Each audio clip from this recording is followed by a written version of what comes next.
we present John Moffat as Hercule Poirot and Stephanie Cole as Ariadne Oliver in Agatha Christie's Hallowe'en Party.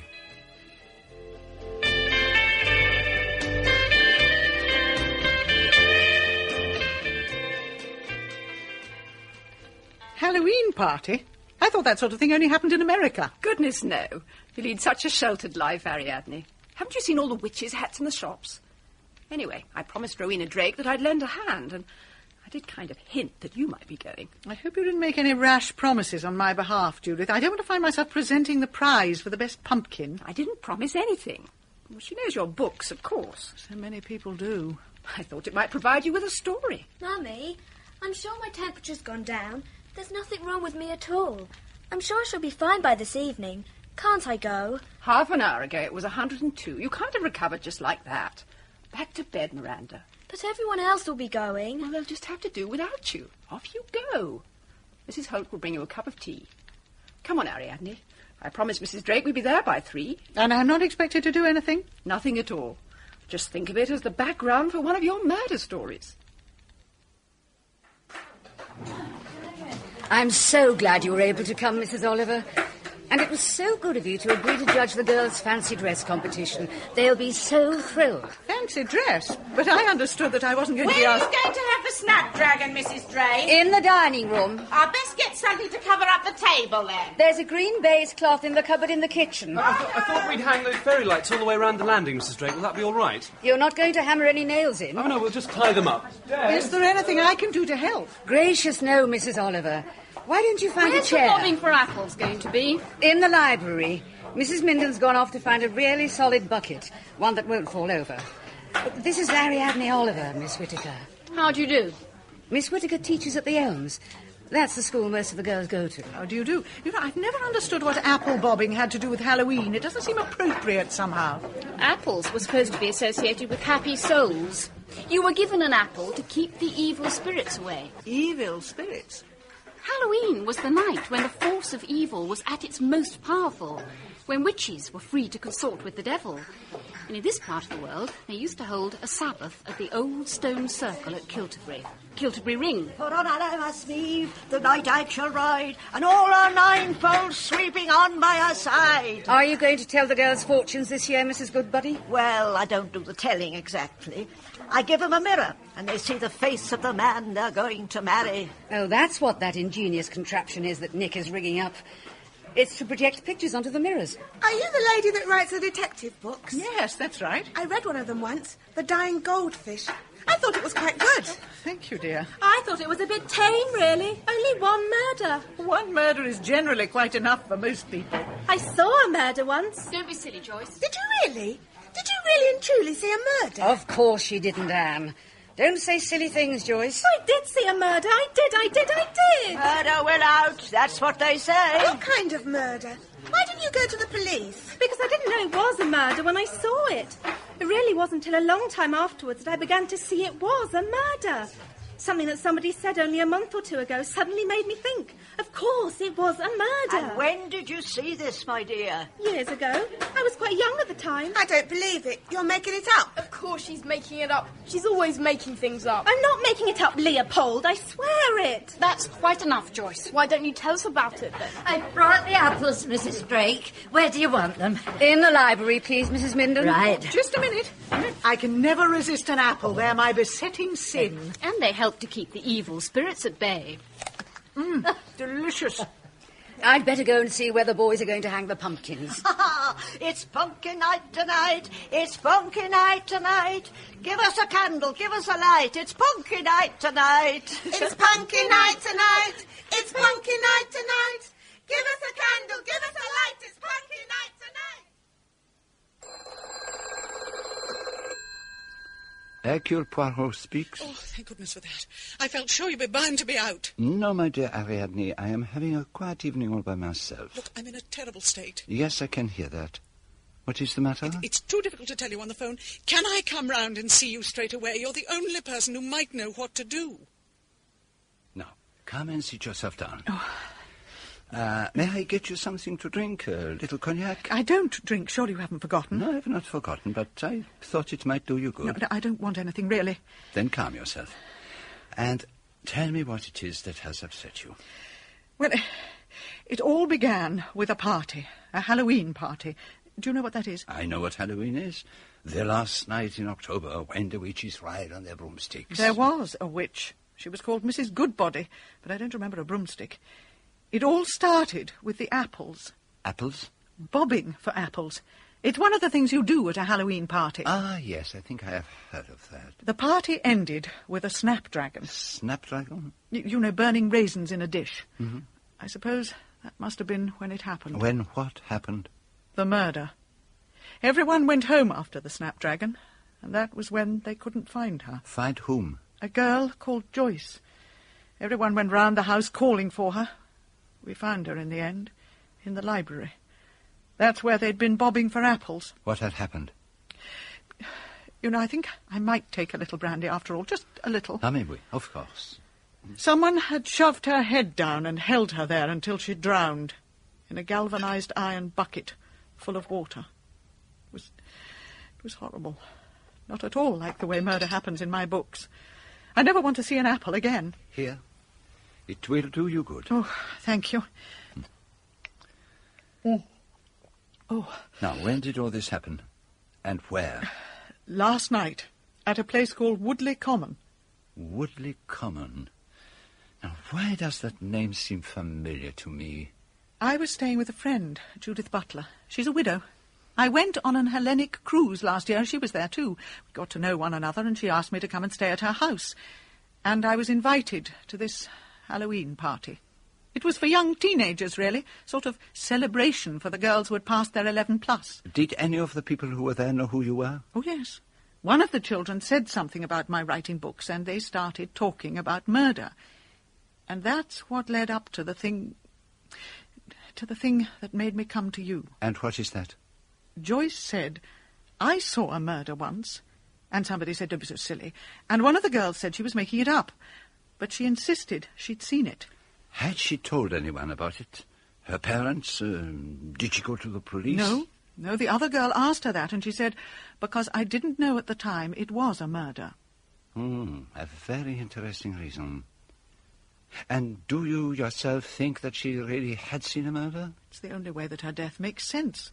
That there was a murder, and that she was a witness to it. But that would mean, would it not, that the murder was committed by one of the people at the party? Yes, but it wasn't at the party that she said it. It was in the afternoon, when everyone was getting it ready. You don't think I'm just imagining things, do you?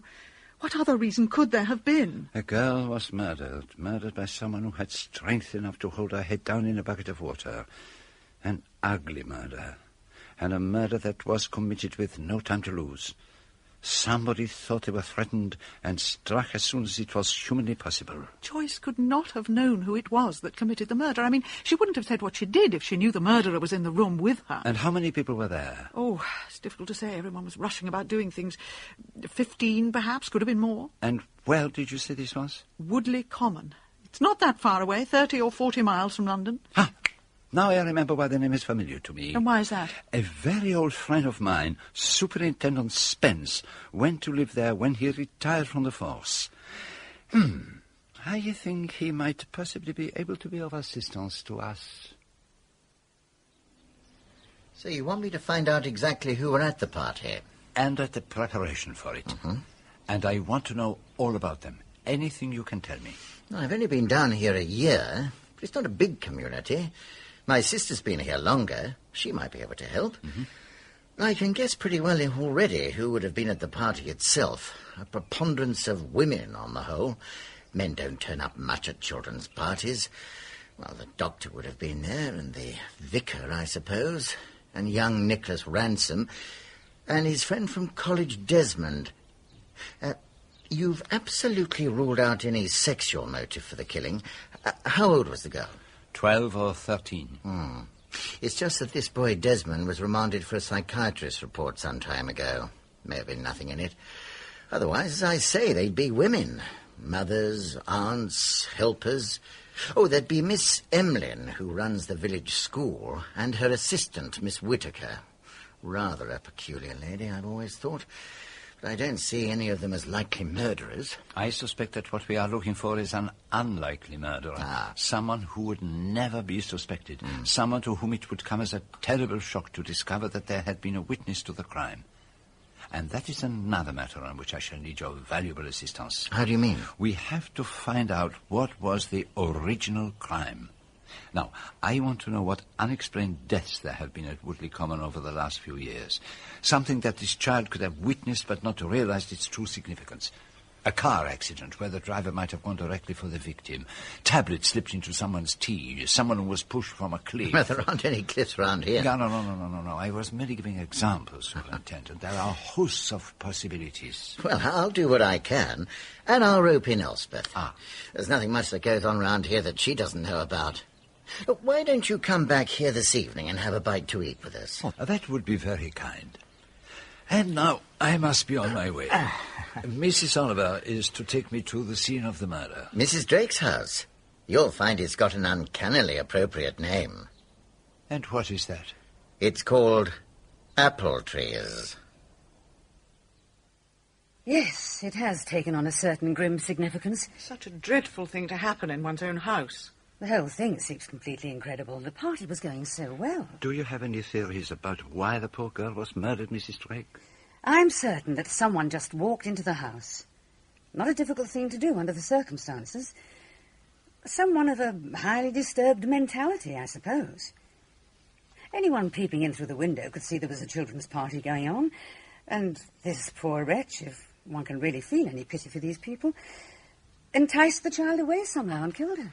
Perhaps if you would be so good as to show me where... Of course. It happened in the library. I won't come with you if you don't mind. There's nothing to see now. This way, Mr. Poirot. Mm-hmm. The police seem to think that the murder must have taken place while the Snapdragon was going on. That was in the dining room over there.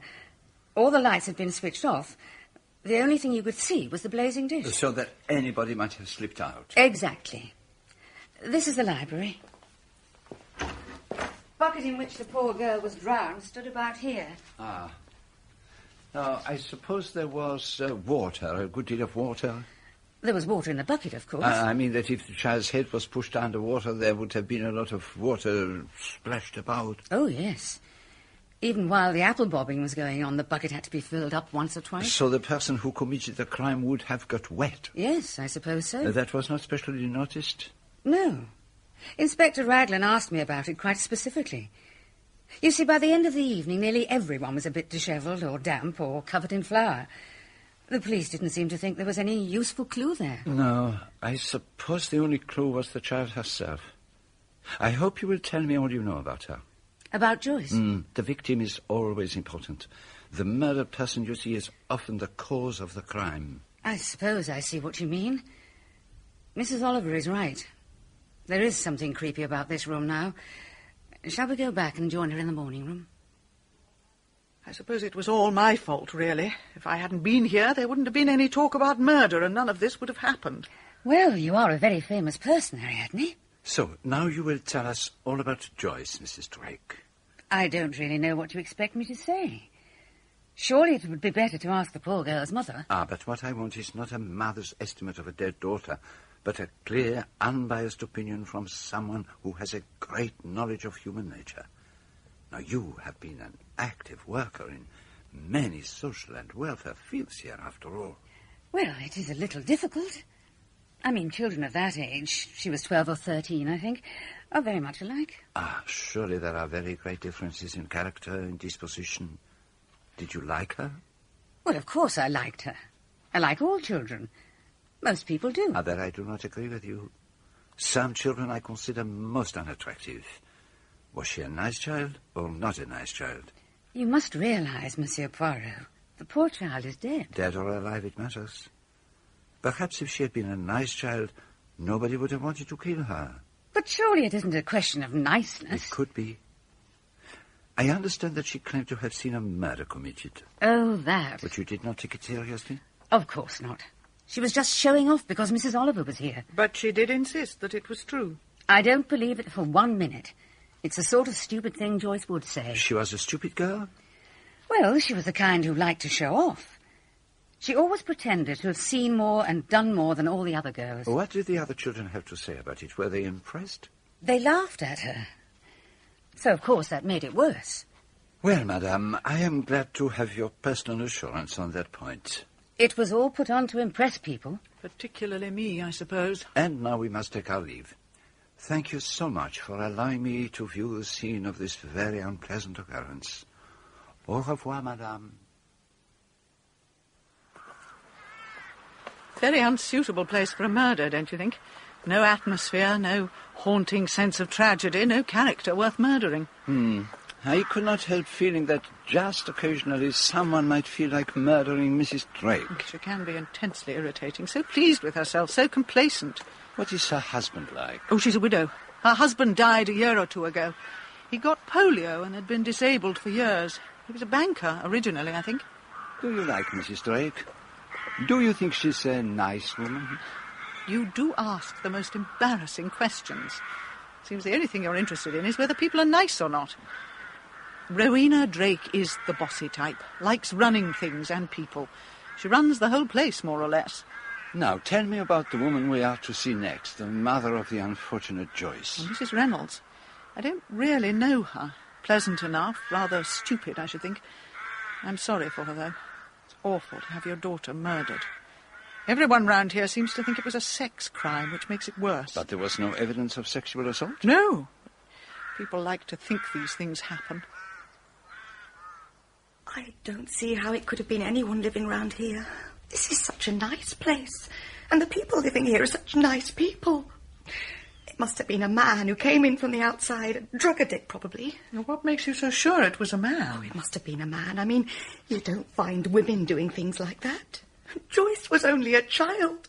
13 years old. No, I do not want to distress you by staying here too long, Mrs. Reynolds, or to ask you difficult questions, but I am trying to follow up a remark that your daughter made at the party. You were there yourself, I think. Well, no, I wasn't. I haven't been very well lately, and these parties can be very tiring. I drove the children there and came back to fetch them. My son Leopold was there, of course, and my elder daughter Anne. What was it Joyce said that you wanted to know about? She said that she had once seen a murder committed. Joyce? Oh, she couldn't have said a thing like that. She must have been joking. She was very positive. She kept on saying that it was true and that she'd seen it. But if anything like that had happened, she'd have told me about it, wouldn't she? One would have thought so. She did not say anything about it at some time during the past. You might have forgotten, especially if it was not really important. Not really important? I thought you said it was a murder. She said she didn't know it was a murder at the time. When would this have been? That is one of our difficulties. It might have been 3 weeks ago or 3 years. She simply said she was quite young at the time. Now, can you think of anything that she might have seen? I can't imagine what she was talking about. I mean, you do hear of things, women being attacked and things like that, but I can't think of anything that Joyce could have come across. You say her brother and sister were at the party. Yeah. I wonder if we might speak to them. Anne isn't here at the moment. She's still at the school, but Leopold's upstairs in his room. Second right at the top of the stairs. Who on earth could she see murdered? It was just like Joyce, that. What do you mean? Showing off. She'd say anything to get people to notice her. So you really think she invented the whole thing? I expect she just wanted to impress you a bit. Do you think anybody believed her? Shouldn't think so. Miss Whittaker just told her not to be silly, and Anne just laughed at her. Did she often tell stories like that? She was an awful show-off. She once told the girls at school she'd been to India with our uncle. Lots of them actually believed her. Who do you think killed your sister, Leopold? I can't imagine anyone wanting to kill her. I suppose someone who was just batty. Who else would want to do it? Oh, yes, I remember about her Indian story. Wasn't it you who told me, Elspeth? She really let herself go. There was a Maharaja and a tiger shoot and elephants.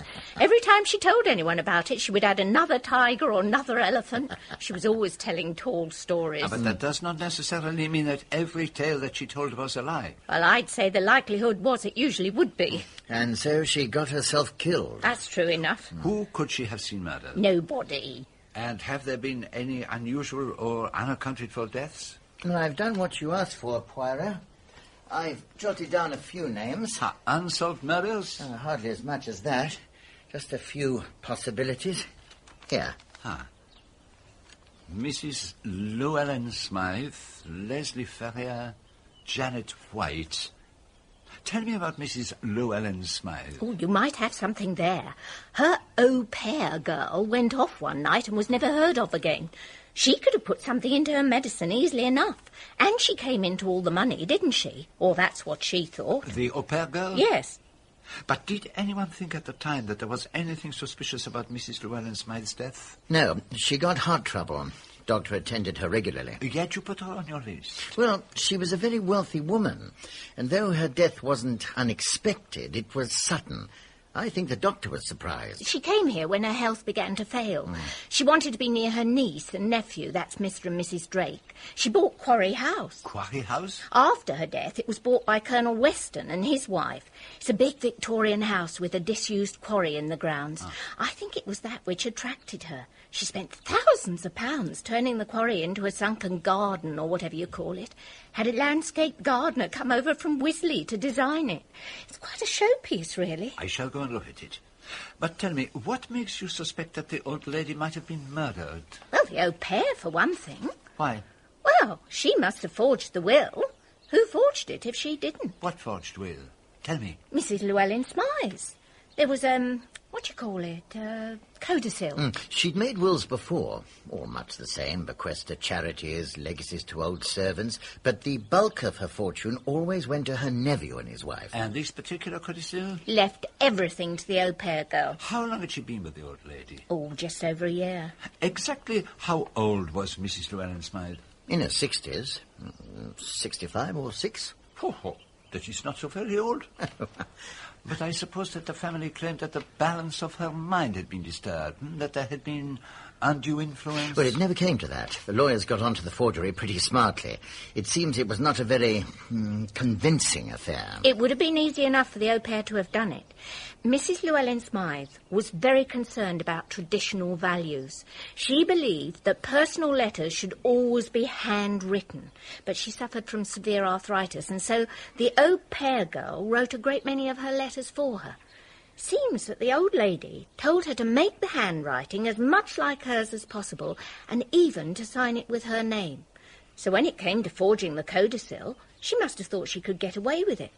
But the lawyers were too smart for her. These were Mrs. Llewellyn Smythe's own lawyers? Yes, Fullerton, Harrison and Ledbetter, in the High Street. They'd always done her legal business for her.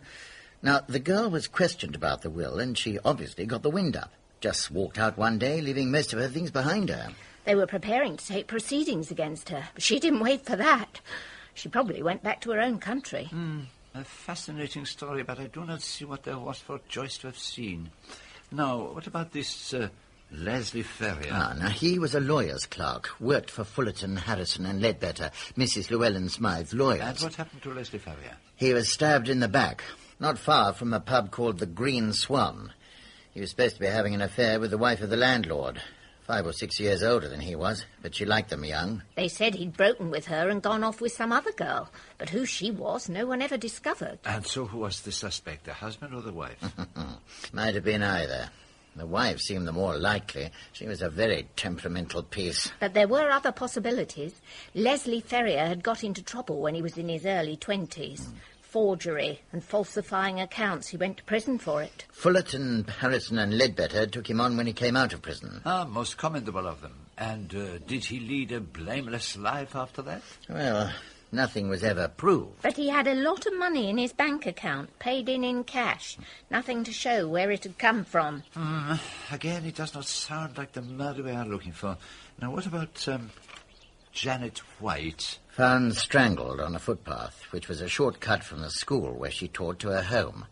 A friend of hers said she was very nervous about some man she'd broken off from a month or so before. He'd been sending her threatening letters, apparently, but no one found any trace of them, or of him, for that matter. I like this case better. For what reason? It is a more likely murder for a girl of Joyce's age to have witnessed. She could have recognized the victim, a schoolteacher whom she knew and who perhaps taught her. When was this murder? 2.5 years ago. That could be about the right time. She might have seen this man with his arms about Janet White without realizing that he was strangling her. It was only much later that the true explanation came to her. Yes, it is quite possible. What did you say was the name of the headmistress? Miss Emlyn. And she was also at the Halloween party? I believe so. Bon, then I shall pay her a visit. I shall, as you say, be killing the two birds with the one stone. There is no room for unnecessary sentiment about Joyce. It only clouds the mental faculties. To speak plainly, she was rather a mediocre child, neither stupid nor particularly intelligent. Her only outstanding characteristic was that she was a compulsive liar. She was deceitful? Oh, no, she didn't lie to avoid being found out or anything conventional like that. She boasted. She boasted of things that had not happened, but that would impress her friends. As a result, of course, no one was inclined to believe her. So you do not think that Joyce saw a murder committed at all? I should doubt it very much. She might have witnessed, perhaps, a car accident or someone who was hit by a ball on the golf course. Something she could work up into an impressive happening that could just conceivably pass as an attempted murder. I believe that one of your own teachers a year or so ago was strangled by an unknown killer. Are you referring to Janet White? That is so. A strange, emotional girl. As far as is known, she was out walking alone. She may, of course, have arranged to meet some young man. She was a girl who was quite attractive to men in a modest sort of way. Her killer was never discovered. The police questioned various young men, or asked them to assist them in their inquiries, as they put it, but they were not able to find sufficient evidence to bring a case against anyone.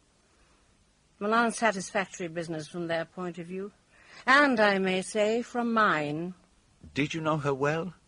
Not particularly well. Not outside her work at the school. She wouldn't have confided in me, if that is what you mean. Is there anyone on your staff who would be able to help me? Well, her great friend here was Nora Ambrose, but she is no longer here. I think, perhaps, that you should talk to Miss Whittaker. She should be free in a few minutes. I presume that this is about the death of Joyce Reynolds, but I can't see exactly how you come into it. Through the police? No, not through the police, through a friend. So, what do you want to know? I don't think there is any need to tell you. I want to know about the Halloween party. You were there, I believe. Yes, I was there. It was a very good party. Well, at least it started out that way. Did you help out with the arrangements beforehand? I was there, but there was really very little to do. Mrs. Drake had seen to everything. And then you came back to the party as one of the guests. That is right. And was there anything particular about the party which caught your attention? Anything that might have had a certain significance? There was one thing, yes. At the end, they had a snapdragon. Do you know what I mean? Yes, I know. And what happened at the snapdragon? Oh, nothing happened there. But it was very hot in the room where it was happening, and I couldn't stand all the shrieking and the laughter, so I went out into the hall. It was then that I saw Mrs. Drake coming out of the lavatory on the first floor landing. She was carrying a large vase of flowers. She stopped and looked over the well of the staircase towards the other end of the hall, where there is a door leading to the library. The library. Go on. She made a sudden movement, as if something had startled her, so much so that she lost hold of the vase, and it fell, it crashed down into the hall below, broke into smithereens. And what do you think had happened to startle her? I thought she had seen something. Such as? Well, it seems to me that she may have seen the door of the library opening from the inside. Nothing more than that? Well, she may have seen someone she did not expect to see. Did you see anyone? No, I was not looking that way. Oh, but everything happened so quickly. I tried to help Mrs. Drake mop up the water and sweep up the broken glass, but then the children started to come out of the Snapdragon room, and then shortly after that the party came to an end. Did you ask Mrs. Drake what it was that had startled her? I had no earthly reason to do so. If your hostess has been so unfortunate as to smash one of her best glass vases, it's hardly the part of the guest to ask, what on earth made you do that? Ah, no, quite so. And you could not have known at the time that behind the library door Joyce was dead. So, whoever it was that may have been in the library could have made their exit while the hall was full of people putting on their coats and saying goodbye. It was not until after the body had been found, I presume, Miss Whittaker, that you had time to reflect on what you had seen. That is so. And that, I'm afraid, is all I can tell you, and it may be a very foolish little matter. A moment before you go, mademoiselle, there is one little question I should like to ask you. What is it? How long have you been a teacher here? Just 6 years. Do you remember a girl who was a teacher here 2 years ago, Janet White? Janet White? But that has nothing to do with all this, surely. It could have. Did you know her well? She wasn't a close friend, if that's what you mean. But I still don't see how this concerns Joyce Reynolds. She claimed to have seen a murder committed some years ago. Oh, that was just nonsense. I told her so. She was just showing off in front of Ariadne Oliver. I am not so sure. You do not think it could possibly have been the murder of Janet White which she witnessed? How did Janet White die? She was strangled walking home from school one night. Alone? Oh, probably not alone. But not with Nora Ambrose. What do you know about Nora Ambrose? Nothing as yet. But I should like to know. What were they like, Janet White and Nora Ambrose? Oversexed. But in different ways. Janet seemed to become an utterly different person whenever there was a likely man around. No, but how could Joyce have possibly seen the murder? It took place in a lane near Quarry Woods. I mean, she can't have been more than 10 or 11. And where is Nora Ambrose now? She left the school, took another post in the north of England. She was naturally very upset. The police never solved the crime? No.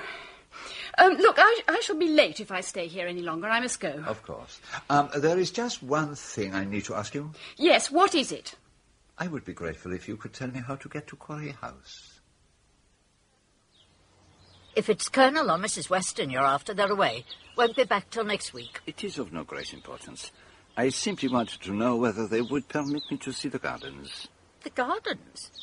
Oh, do you mean Quarry Woods? Yes, Quarry Woods. Is it possible to visit them? Oh, yes. They're open to the public without charge. You'll find the entrance along there on the left-hand side. There's an iron gate. Thank you. You're very kind. Are you really going to walk round there in those shoes? Of course. You'll get wet feet. Quarry Woods. What an ugly name for such beautiful gardens. An enchanted place. Like something out of an ancient Greek legend. And as in all the best legends, there is something sinister about the place. In the midst of so much loveliness, there is fear. Are you looking for something? Oh, looking for something?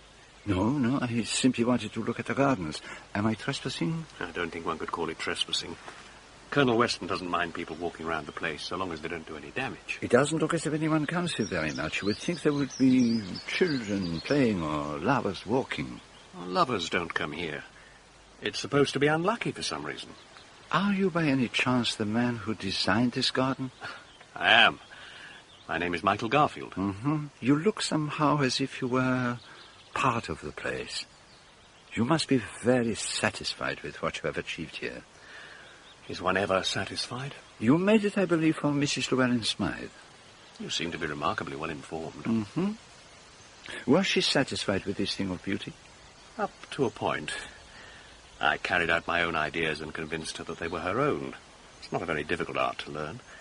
I have to sell my wares, as you, I presume, have to sell yours. Sell my wares?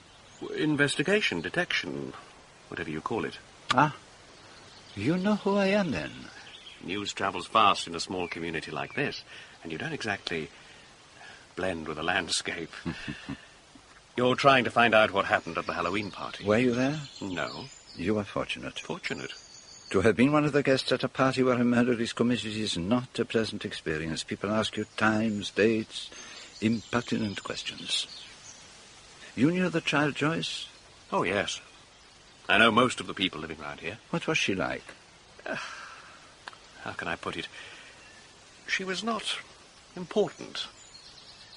She had rather an ugly voice, shrill. Really, that's all I can remember about her. I'm not particularly fond of children. Mostly they bore me. Joyce bored me. She was not interesting? I shouldn't think so. Does she have to be? It is my view that people devoid of interest are unlikely to be murdered. People are murdered for gain, for fear, or for love. One takes one's choice. But one has to have a starting point. But I have an engagement to fulfill, and I am already late. Can you tell me how I get to Mrs. Butler's house from here? Mrs. Butler? Oh, that's quite simple. You follow that path and just keep going. Thank you. Goodbye. And once again, my felicitations. Mr. Poirot? You are Mr. Poirot, aren't you? That is my name. I came to meet you. You are coming to tea with us? With Mrs. Butler, yes. You're rather late. I'm sorry. I stopped to speak to someone.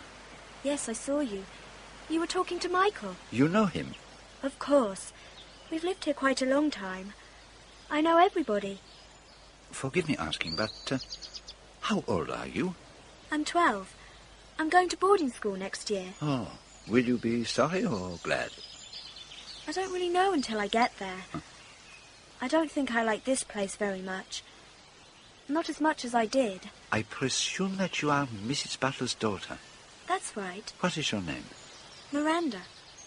I think it suits you. Are you thinking of Shakespeare? Yes. Are you studying The Tempest at school? Miss Whittaker read some of it to us. I liked it. Oh, brave new world. There isn't anything really like that, is there? You don't believe in it? Do you? There is always a brave new world.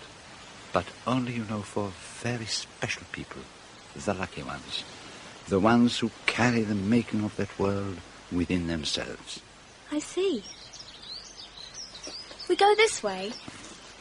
You can go through the hedge of our garden. Huh? Through the hedge? Oh, yes. That's where the fountain was. Just over there. A fountain? Oh, years ago.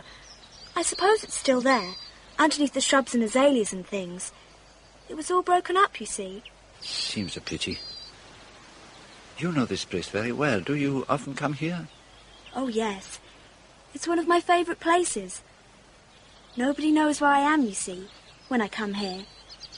I sit up in the trees and watch things. I like that. What sort of things? Mostly birds and squirrels. Birds are very quarrelsome, aren't they? And do you watch people? Sometimes. But there aren't many people who come here. Why not, I wonder? I suppose they are afraid. Why should they be afraid? Because someone was killed here, long ago. Before it was a garden, I mean. It was a quarry once. And then there was a gravel pile. That's where they found her. Do you think the old saying is true? About you're born to be hanged or born to be drowned? Oh, nobody is born to be hanged nowadays. You do not hang people any longer in this country. Joyce was drowned. Mummy didn't want me to know. But that was rather silly, I think. Don't you? I mean, I'm 12 years old. Was Joyce a friend of yours? Yes, she was. She'd tell me very interesting things sometimes. She'd been to India once. I wish I'd been to India. Joyce and I used to tell each other all our secrets. Who told you about Joyce? Mrs. Perrin. That's our cook. Someone held Joyce's head down in a bucket of water. Have you any idea who that someone was? I wasn't there. I had a sore throat and a temperature. But I think I could know who it was. Because she was drowned. That's why I asked you if you thought people were born to be drowned. We go through the hedge here. Be careful of your clothes. Oh.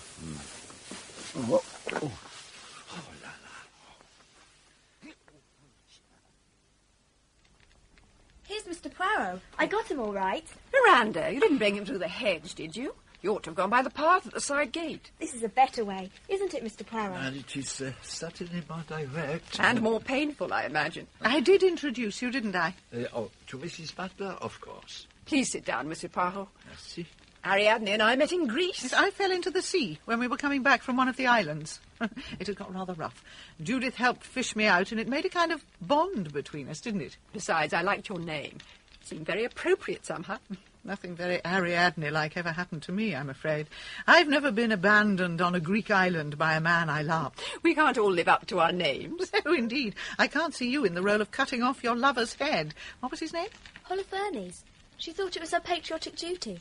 She popped the head into a bag and carried it back to Bethulia. Now, where on earth did you learn that from? Don't look at me. I didn't introduce Miranda to the gorier bits of the Apocrypha. It was Miss Whittaker. Mind you, it's not the sort of thing I'd do, cut someone's head off while they were asleep. How would you dispose of your enemies, Miranda? I should be very kind. I'd use the sort of drug that gives people euthanasia. They would go to sleep and have beautiful dreams and never wake up again. Why don't you go and put the kettle on, Miranda, and see how the scones are doing? You just want to get me out of the way. She is an astonishing child, Miranda. You have a very beautiful daughter, madame. Just like a wood nymph. One does not wonder that she spends so much time in the lovely gardens which adjoin your house. I wish she wasn't so fond of it sometimes. I'm frightened of her being there on her own, even if it is so close. That's why you've got to find out why this dreadful thing happened to Joyce, Monsieur Poirot. But I better see about tea. Why don't you both take a stroll around the garden? It's lovely now. Quite a St. Martin's summer. She is a very lovely woman, your friend Judith. If Miranda is a wood nymph, she is a water spirit. But something is giving her great concern. What do you know about her? Not very much, really. Her husband died a good many years ago in an air crash, I think. She was very broken up about it. Is Miranda her only child? Yes. Judith does some part-time secretarial work, but she doesn't have a fixed job. But it isn't Judith we should be talking about. How are you getting on? I am following up a number of past deaths. Why past deaths? The past is the father of the present. I have written the names down here in my notebook. Mrs. Llewellyn Smythe, wealth, au pair girl disappeared. What's an au pair girl got to do with it? Why did she disappear? Because she was about to get into some form of trouble. What sort of trouble? The kind au pair girls usually get into? No, not at all. It was to do with a forged will, or rather a codicil in the au pair's favour. I don't see what that's got to do with the murder of poor Joyce. Neither do I, but it is interesting. Janet White. Who was she? She was a school teacher, a friend of Miranda's English teacher, Miss Whittaker. The one who taught her about chopping off Holofernes' head. Yes, but Janet White was strangled. And this next one, Leslie Ferrier. Who was he? A lawyer's clerk. He was stabbed to death, and he had a prosecution for forgery. He's ready. Forgery again. So, where do we go from here? To take tea with Judith Butler. I mean, in your investigation. I have an appointment with Ferrier's former employers, Fullerton, Harrison, and Ledbetter. They also happen to have been solicitors to Mrs. Llewellyn Smythe. Leslie Ferrier, you know. I'd nearly forgotten his name. It seems so long ago. The chap who got himself knifed. Yes, Mr. Fullerton, that is the man I mean. Well, I don't really know that I can tell you very much about him. It was some years ago. Killed near the Green Swan one night. No arrest was ever made, but I fancy the police had made up their minds about it. A crime passionnel? That was the theory of the time, jealousy. He'd been going out with a married woman. Her husband was the pub landlord. Quite a one for the girls, young Ferrier was. Most of them seemed to be considerably beneath him in station, but then I'm old-fashioned. Was one of the girls responsible for his death, do you think, or was it Mrs. Greenswan? I wouldn't like to say either way. I can't even be certain that it was jealousy. You mean it could have been something quite different? Ferrier was a very unstable character. He had a criminal record, I believe. You found that out, have you? Yes, he had. But he was still young. I thought he deserved a second chance. Very admirable. He got mixed up with rather a doubtful crowd, too closely connected with fiddling transactions outside the law.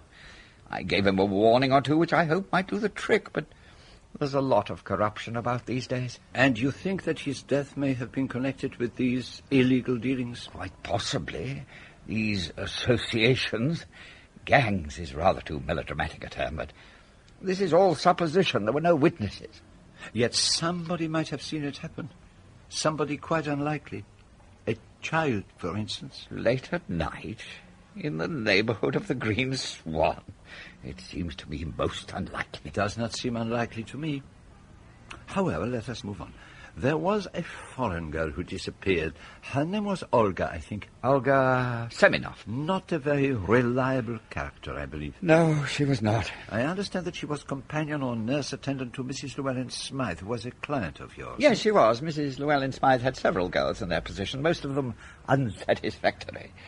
She was not one to suffer fools gladly, but Olga Semenov seems to have suited her rather well. Mrs. Llewellyn Smythe became very much attached to her. Unwisely, as it seems to have turned out, but doubtless you know all about that. I understand that Mrs. Llewellyn Smythe left quite a large sum to the girl. A most surprising thing to happen. And the whole thing was done without consulting or involving our firm, as she'd always done before.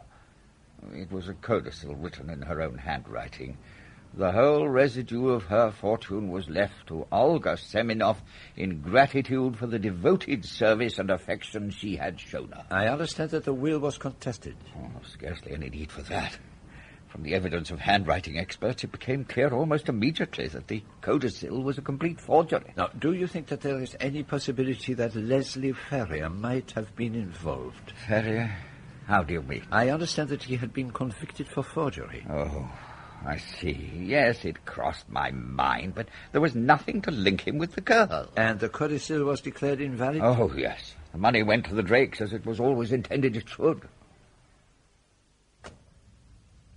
I'm sorry to have kept you waiting, Monsieur Poirot. The Church Christmas Fete Committee, I'm afraid. These things always take much longer than they ought to. What can I do for you? Something more about that dreadful party? I'm afraid that it is. I wish I'd never had it here.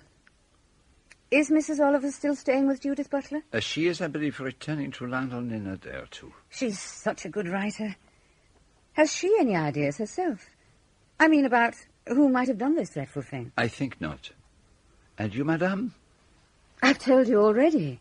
I've no idea whatever. You are sure that you did not see something quite small and unimportant, but which, on reflection, might seem more significant than it did at first? You seem to have something specific in mind, Monsieur Poirot. Some definite incident? You are quite right, madame. It is because of what someone said to me. Really? And who was that? A Miss Whittaker. You mean the woman who teaches at the Elms? Did she see something, then? It was not that she saw something. She had an idea that you might have. I can't think of anything I can have seen. It has to do with a vase. A vase of flowers. A vase of flowers? Oh, of course, I remember. There was a big vase of chrysanthemums on the table at the angle of the stairs. Some of the flowers seemed to be drooping, and when I looked, there was scarcely any water in it at all. So I took it into the bathroom to fill it up. But there was no one in there. No one at all. Oh, no. I did not mean the bathroom. There was an accident, I understand. The vase slipped out of your hands and fell into the hall below. Smashed to smithereens.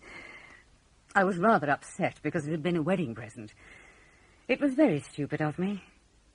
My fingers just slipped. Miss Whittaker was standing there in the hall below. Is that the incident she was referring to? Yes. Miss Whittaker wondered, I think, how you had come to drop the vase. She thought that something had startled you. Startled me? No, I don't think so. It just slipped out of my hands. I was pretty tired by then. The party seemed to have been going on forever. You are certain that you saw nothing unexpected? I didn't see anything. Everyone was in at the Snapdragon, except for Miss Whittaker, of course. Did you see someone, perhaps, opening the library door? The library door? Yes, I see what you mean. I could have seen that. No, I didn't see anyone coming out of the library. Nobody at all. I see. You don't think it's possible that Miss Whittaker might have seen someone go into the library? That had not occurred to me. It's just a thought. She might have caught sight of someone going in through the library door, say perhaps 5 minutes or so earlier, and it might have suggested to her that I could have caught a glimpse of the same person. Some young man who might have strayed in from the outside. You still think that it might have been a young adolescent who committed the crime? I suppose I do, though I haven't really thought it out. It's too terrible to think about. Who would kill a child like that? Someone, perhaps, who wanted to be safe? You mean because Joyce said she'd seen someone commit a murder? Yes. Joyce was really a very silly little girl. Not, I'm afraid, always very truthful. So everyone has told me. Forgive me for reviving this painful business, madame, but it seemed from what Miss Whittaker told me... Have you asked her if she knows anything? What do you mean, madame? I mean that if anyone knows about children round here, she does. She did not volunteer any information when I spoke to her. Perhaps people do not always tell you everything they know. It is possible. Have you spoken to Nick and Desmond? They were both at the party. Now, that would be Nicholas Ransom and Desmond Holland. Charming boys. Always so eager to help out. They're studying at Medchester Technical College. They're board with Mrs. Brand, just past the church on the left. I don't see what else we can tell you. We've been over it all pretty thoroughly with the police. They seemed determined to find some way of pinning the murder on one of us. It didn't get them very far. But I am not the police. I want to find out about something that happened at the preparations for the party. You both were helping Mrs. Drake, I understand. Yes, we were. So far, I have interviewed cleaning women and helpers. I have heard the views of the police and the doctor. I have talked to the headmistress and to a schoolmistress who was present. Miss Whittaker? Yes, Miss Whittaker. Why do you ask? Nothing, really. Sorry to interrupt. But now I want to hear the views of a younger generation. You have sharp eyesight and acute hearing. Your minds are not clouded by prejudice. You know I've got a police record. I know that, yes, but it is of no importance. The police seem to think it is. It does not interest me. What were you doing to help Mrs. Drake? Well, the lighting, mostly.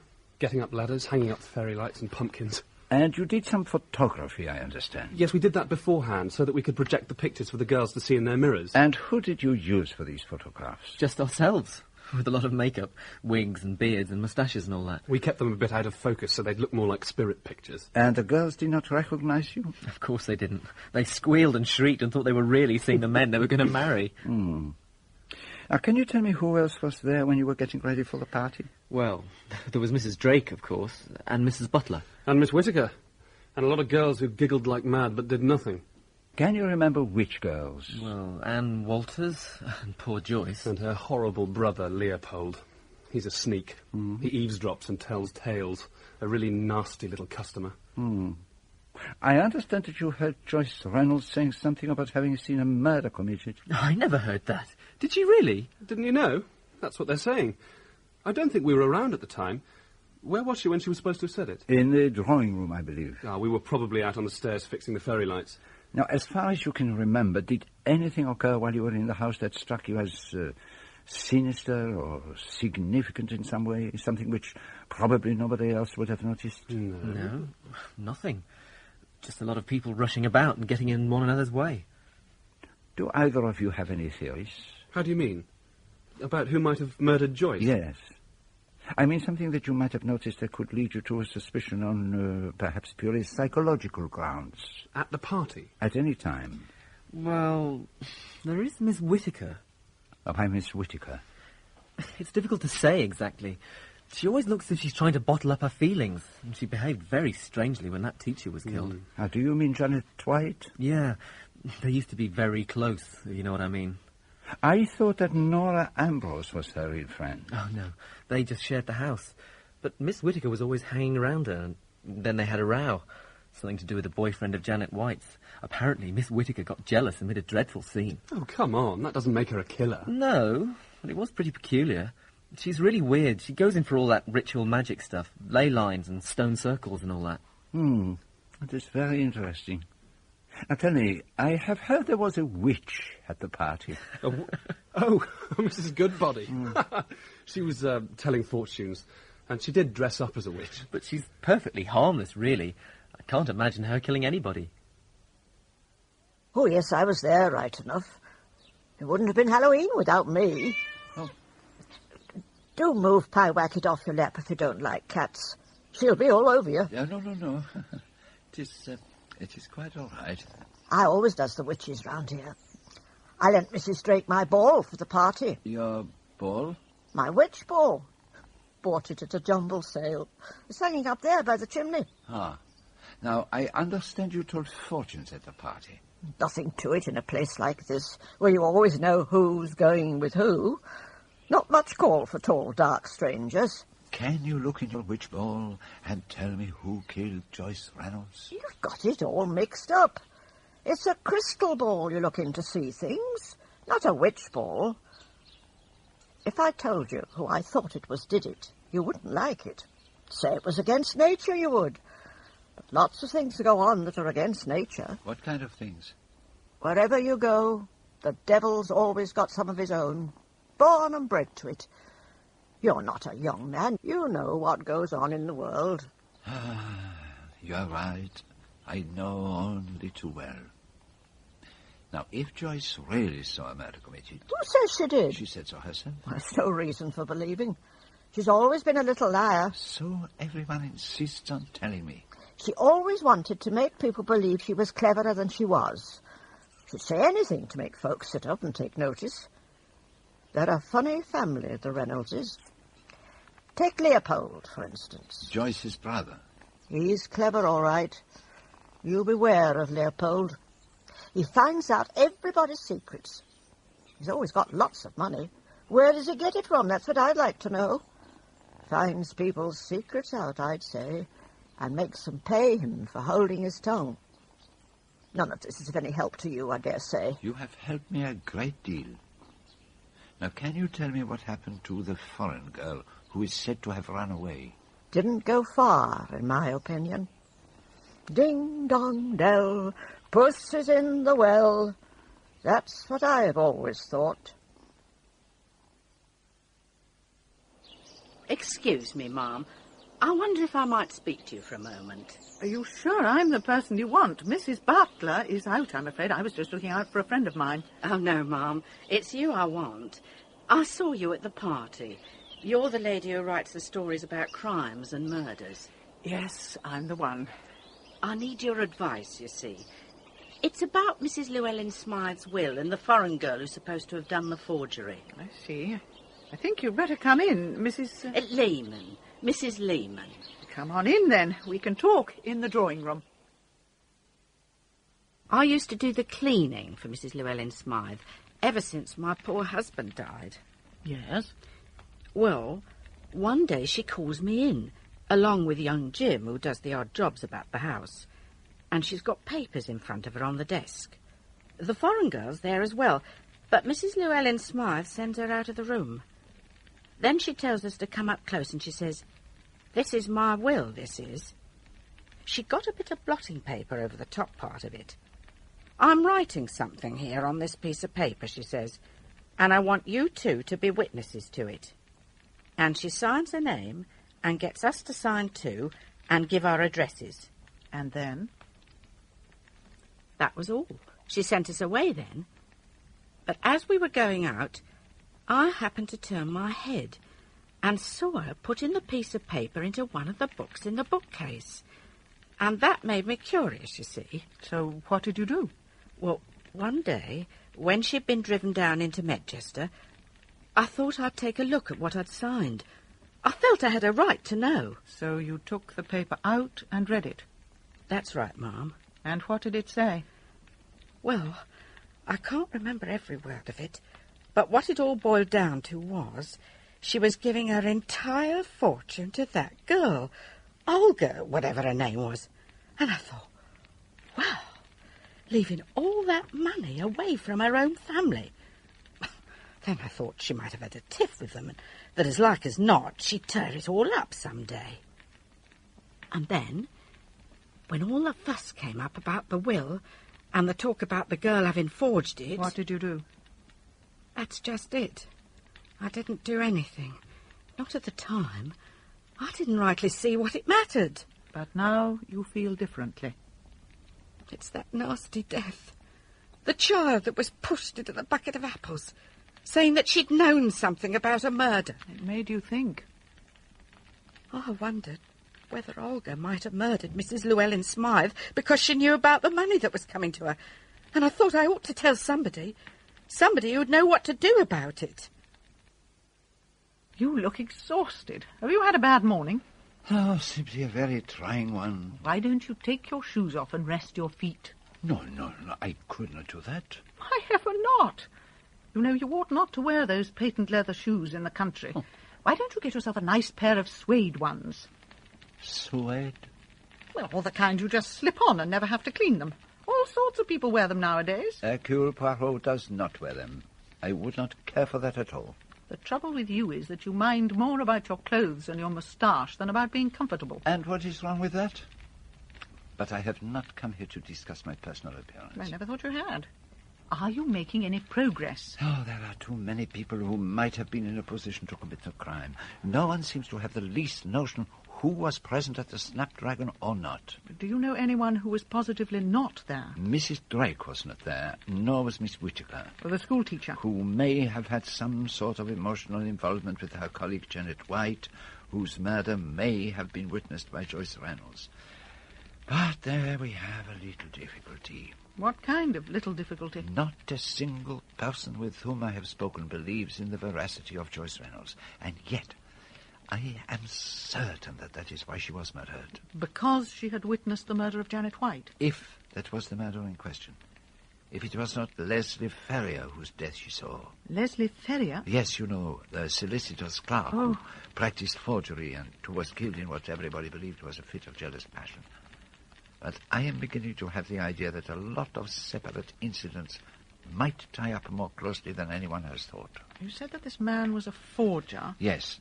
Everyone thinks that the au pair girl forged the will. I've got something to tell you about that. About an hour ago... Wait. Wait for what? Are you returning to London or are you making a long stay here? Well, I was planning to leave the day after tomorrow. Tell me, in your flat, is there room for you to have guests? I have a spare room, if that's what you mean.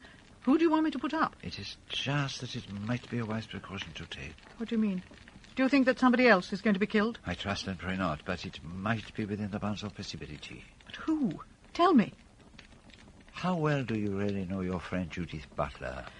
Not all that well. It's just that we hit it off during the Greek cruise. There's something rather mysterious about her. Her and Miranda, as if they were mixed up in some interesting drama. Do you think they're in some kind of danger, then? I cannot be certain, until I know whether or not one of my little ideas might be right. You and your little ideas. Now, I've got a piece of news for you about your forgery. And what is that, madame? If you promise not to have any more of your little ideas for 5 minutes, I'll tell you. You are certain of that? May Doherty? I see. Yes. Thank you, Mr. Fullerton. You have been most helpful.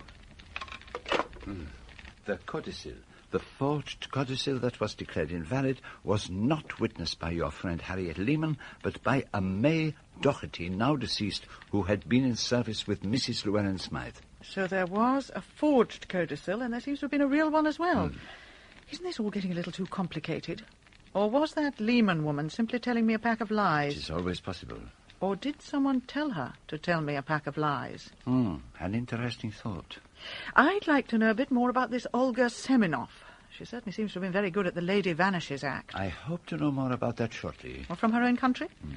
Will you find out whether she ever arrived back there? I might learn that.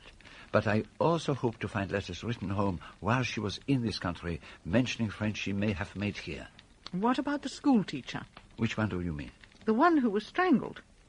Janet White? Now, didn't you say she was a friend of Miss Whittaker? Now, she struck me as being a very strange woman, very knowledgeable about the occult and that sort of thing.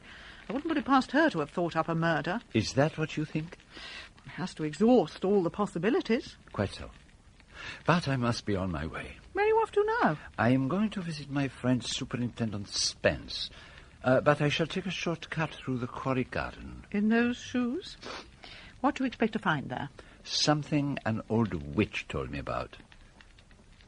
And do not concern yourself about my shoes. Miranda, turn your head a little more to the left. Like this? No, not so far. Look over towards the beech tree. Yes, that's better. No, not that way. What's the matter with you? Monsieur Poirot's here. Hello, Monsieur Poirot. Do not let me disturb you. I did not expect to find you sitting for your portrait. I didn't expect it either. It just happened. While you were walking in your favourite garden? I was looking for the well, really. Were you? It was supposed to be a wishing well.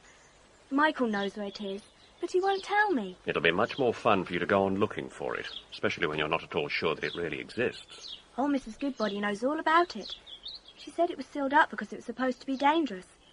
A child fell into it years ago. You mustn't believe stories told to you by witches. I don't believe any child ever fell into it. It was probably just a cat. Ding dong dell, pussy's in the well. I must go now. Mum will be wondering where I've got to. Au revoir, Monsieur Poirot. Au revoir, Miranda. Ding dong dell. Is she right about there being a well somewhere there, Mr. Garfield? Oh, yes, there's a well here, all right. She says it was sealed up years ago. I don't think it was ever a wishing well, though. I think that was Mrs. Goodbody's invention. May I look at your drawing? Oh, of course. It's only a sketch. Ah, it is exquisite. So delicate. What made you draw it? Do I have to have a reason? You might have. Well, you're right, as it happens. If I go away from here, there are one or two things I want to remember. Miranda's one of them. Would you forget her so easily? Very easily. I like that. Are you really going away from here? I've thought of it, yes. After all, there's no reason why I should stay. I can find some other corner of the world, some quiet island. Somewhere where you can transform nature, where you can play at being Adam. I don't ask for much. A hillside with cypresses. Barren rock. You have been to Greece? You're quite a mind reader. Yes, Greece was in my mind. Are you reaching the end of your investigation? I only wish I were. There are still many things I need to know.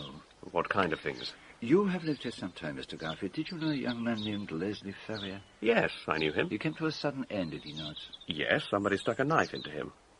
The general opinion was that it was a woman. He was a great one for the girl. Were they all English girls? I shouldn't think he cared very much, so long as they could speak enough English to understand what he wanted. Was Olga Semyonov one of his girlfriends? Yes, I think she was. Though I don't know what he saw in her. She wasn't very beautiful. Why do you want to know about that? I will tell you, my friend, because Olga Semyonov was accused of forgery, and because Leslie Ferrier was a known forger. You're suggesting that Mrs. Llewellyn Smythe's will was forged by Leslie Ferrier? It seems a possibility, does it not? I suppose that could have been why the forgery was found out so easily. He can't have been very good at it in the first place if he was sent to prison for it. But why are you telling me all this? Why are you disturbing the peace and quiet of this place? Because there were things I wished to find out. And you have told me what I wanted to know. It's sometimes better not to know things, Monsieur Poirot. Better to leave them as they are. You want beauty. But for me, it is truth that is important. Keep the truth for your friends and the police, and leave me to my beauty. Get thee behind me, Satan. Goodbye to you, Monsieur Poirot. You're out of luck, I'm afraid. My brother's gone down to the police station. Something's happened, I believe. So soon? What has happened? Tell me. I don't really know. The inspector rang up and asked him to go over. He didn't say what it was about. And there's a letter come for you. Foreign stamps on it. Here. Thank you. Forgive me. It may be important. Why don't you sit down? I'll get you a cup of tea. No. Thank you. You look fagged out. There's mud all over your shoes. Was it the letter you expected? It is about the au pair girl, Olga Semyonov. It seems that she never returned to her hometown, and there have been no letters for her. Oh, excuse me. 2141? Yes, he's here. It's for you. The guest house. Ah, thank you. Yes, Mrs. Hackney? Is there? Who is it? I see. Well, perhaps if you could give her a cup of tea and tell her I will return straight away. I will be as quick as I can. It seems that Mrs. Drake has come to see me in a state of some agitation. Forgive me, but I think I must go and find out what is the matter. She is normally such a self-possessed woman. You've heard what's happened? I have heard nothing, madame. What is it? What is the matter? He's dead. Murdered. He? Who is dead, madame? I have a terrible fear that it is all my fault. I thought I was acting for the best, and now he's dead. And he was only a child. Now, calm yourself, madame, and tell me, who is the child that is dead? Leopold, Joyce Reynolds' brother. Huh? How did it happen? They found him by the side of the brook. He must have been on his way home from school. Somebody had drowned him. Held his head down in the water. The way his sister was killed. Yes. And I thought I was doing the right thing. What thing, madame? In not telling you what I saw from the staircase when I dropped the vase. And what did you see, Mrs. Drake? I saw the door of the library open. He was starting to come out. And then he pulled the door to quickly and went back in. This was Leopold? And you see, I thought that was why I couldn't tell anyone. You thought what? That Leopold had killed his sister? Not then, of course. I didn't know she was dead, but afterwards. He had such a strange look on his face. I see now that he must have gone in there and found her dead. And yet you said nothing? Even after Joyce's death was discovered? Don't you see, I couldn't. I thought he's so young, he can't have known what he was doing. I thought the best thing I could do was to say nothing. If only I'd spoken out, he might still be alive. Only today I was told that Leopold had somehow got hold of a large sum of money. Somebody must have been paying him to keep silent. But who could it have been? I shall find out. It cannot be long now. We've got to leave for London at once. I've just had a call from Monsieur Poirot. What do you mean, we? What's going on? You, me, and Miranda. Miranda especially. Monsieur Poirot says we've got to get her away from here immediately. But why on earth should we do that? She's in serious danger, particularly since what happened yesterday. Yesterday? You mean Leopold's murder? But what am I to tell her? You needn't tell her anything. Just say we're going up to London to stay at my flat. We'll take her to a theatre or to the ballet or something of that kind. Do you seriously believe that she's in danger? Poirot has thought so for some time, but now he's certain of it. Have you heard what's going on in Quarry Woods? No. What's happening? The police have been digging around there since early this morning. They're looking for something. Has this got anything to do with it, Ariadne? I shouldn't be at all surprised. Miranda, we're going to London. Going to London? When? As soon as possible, practically at once. Ariadne will run us up there in her car. We can stay in her flat. Perhaps we might go to the ballet. Would you like that? I'd love it. Then we'll pack a few things and go straight away. Aren't we going to have lunch first? For such an ethereal creature, Miranda, you're remarkably preoccupied with food. We can have lunch on the way. We can stop at the Black Dog. It's just outside Medchester. I must ring up one of my friends before we go, just to explain what's happening. All right, but be quick about it. I know your phone calls. Where did you say we'd be having lunch? The Black Dog. May I take your order, ladies? Could you come back in a minute or two? We're waiting for my daughter. Of course, madam. Miranda's certainly taking her time. Where's she got to? She said she was going to the ladies. You're sure she knows where the dining room is? Yes, of course she knows. Anyway, she can always ask. I'll go and hurry her up.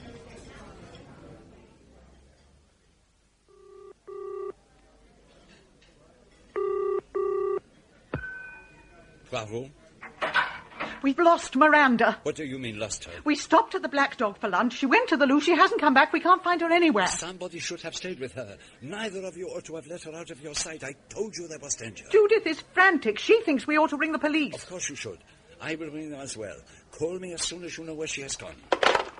Ariadne, I've just been talking to Nicholas Ransom. He and Desmond saw her getting into a car. Who was with her? Somebody with long hair. That was all they could see. Well, did they see which way she went? They're not very certain, but they think the car went down the road that leads to Kilterbury Ring. I've never been here before. It's so beautiful. Like something out of a dream. But it's frightening as well. What are these strange stones? They're the remains of an old stone circle. Kilterbury Ring. What were they put here for? To mark the passage of the seasons. For ritual worship. And for ritual sacrifice. The sacrifice? Is that why you've brought me here? You understand about sacrifice, don't you, Miranda? I think so. It is a kind of punishment. Not just a punishment. A way of cleansing guilt and of making a gift to the gods. You die that others should live. You die that beauty should come into being. Is it because I told Joyce about the murder? Is that why I have to die? If she hadn't repeated what you told her, she'd still be alive. Is it my fault that she died? Then I suppose I deserve to die as well. You will die where men have sacrificed to their gods for thousands of years, Miranda. You will feel no pain. Hold the golden cup while I pour into it the wine of sacrifice. Now, drink deeply and become one with the past and the future. Through your sacrifice, a new beauty will be born. It smells of peaches. It's such a beautiful colour. Raise the cup to your lips and drink. Don't touch it, you silly little idiot! It's got nothing to do with you. Miranda! Go away! I must drink it. You'll do no such thing. Give it to me, Miranda. The police are out looking for you, Garfield. They found the girl's body in the well in Quarry Wood, and they found your knife. Come away from him, Miranda. The man's a dangerous lunatic. Give yourself up, Garfield. They've already arrested your partner in crime. Then it is I that must be the sacrifice. My child shall live and dwell among the gods. Michael! Don't! Accept my sacrifice! Don't let him drink it!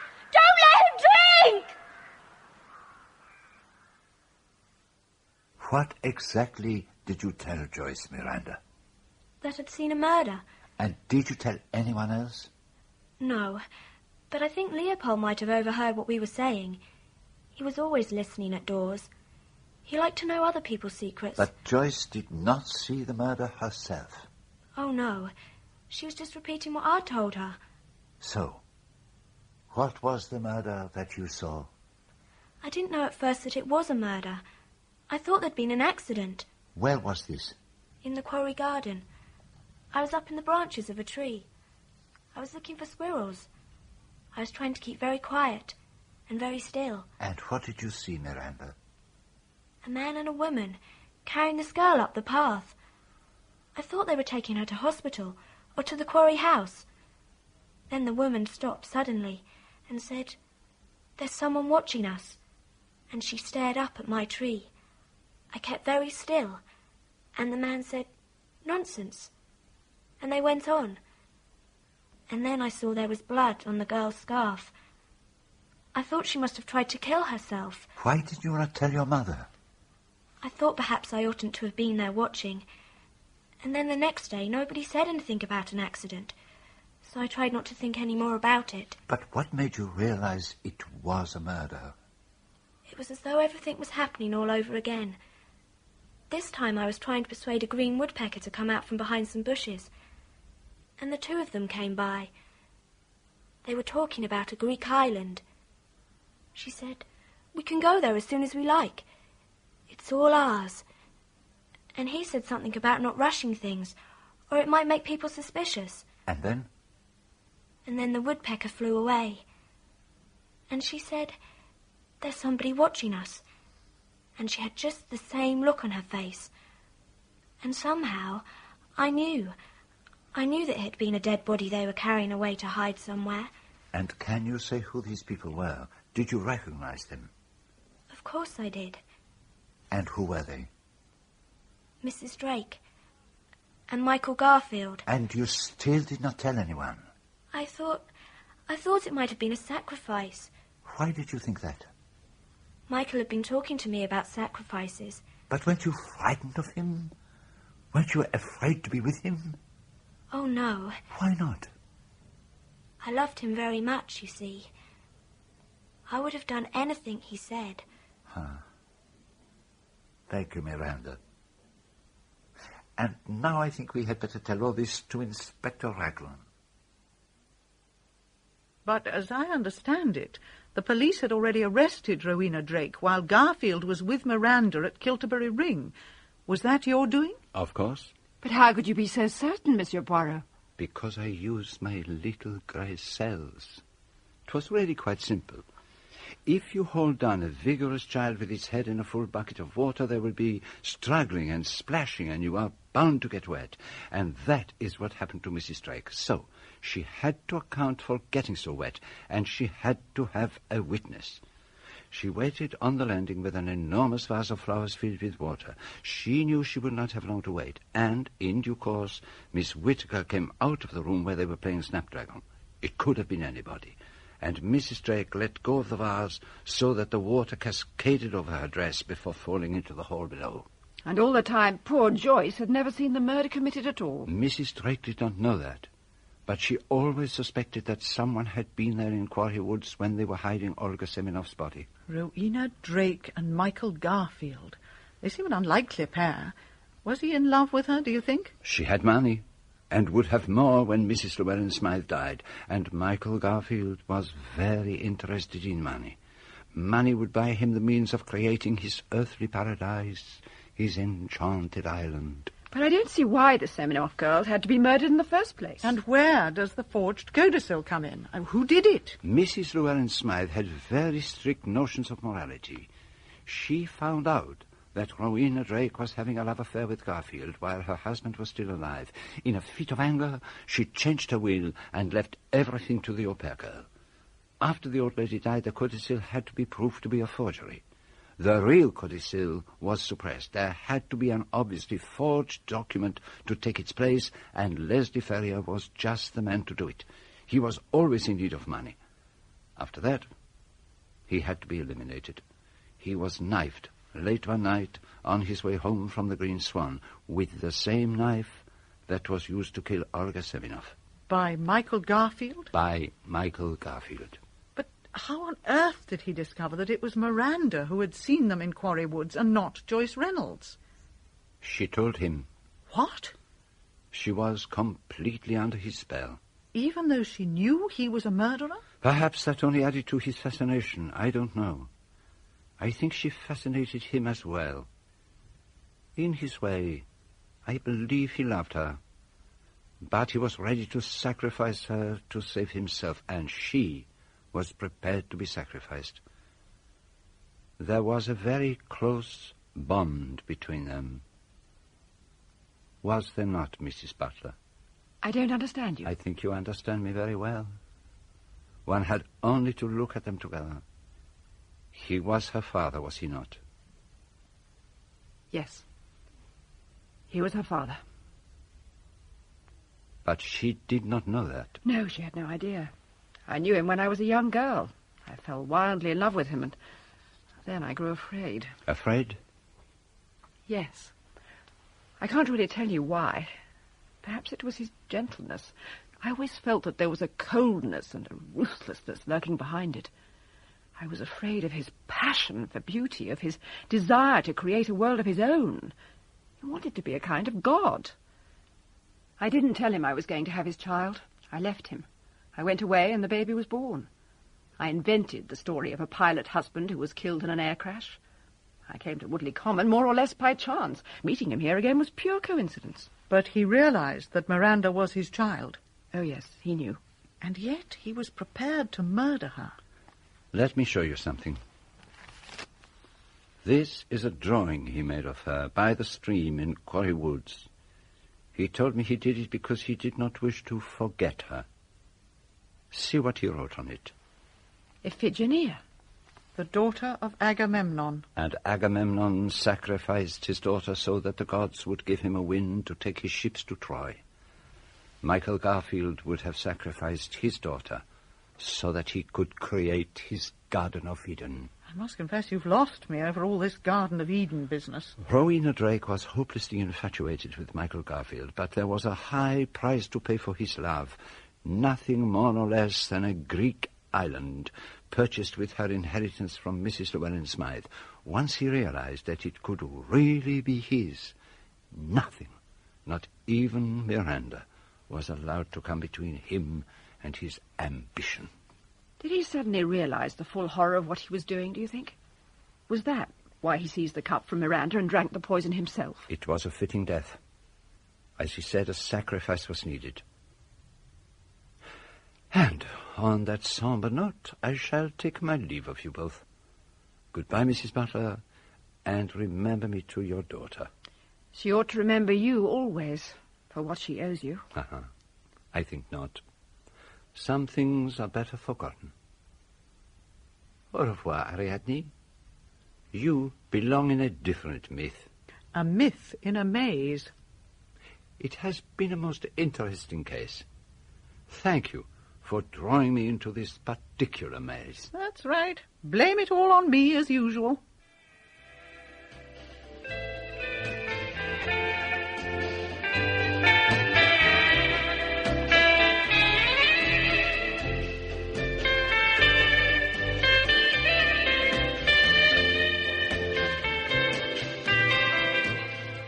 In Hallowe'en Party by Agatha Christie, Hercule Poirot was played by John Moffat and Ariadne Oliver by Stephanie Cole. Judith Butler, Alexandra Bastido, Miranda Butler, Sian Jenkins, Rowena Drake, June Barry, Michael Garfield, Gareth Armstrong. Spence, James Taylor, Elspeth, Oriel Smith, Miss Whittaker, Amanda Murray, Miss Emlyn, Petra Davis. Mrs. Lehman, Paula Jacobs, Mrs. Goodbody, Lala Lloyd, Mrs. Minden, Catherine Parr, Fullerton, Colin Pinney. Mrs. Reynolds, Rachel Atkins, Leopold Reynolds, Sam Crane, Joyce Reynolds, Sophia Nemeth, Anne Reynolds, Vivian Rochester. Nicholas, Nicholas Bolton, and Desmond, Peter Kenny. Hallowe'en Party was dramatised for radio by Michael Bakewell and directed by Enid Williams.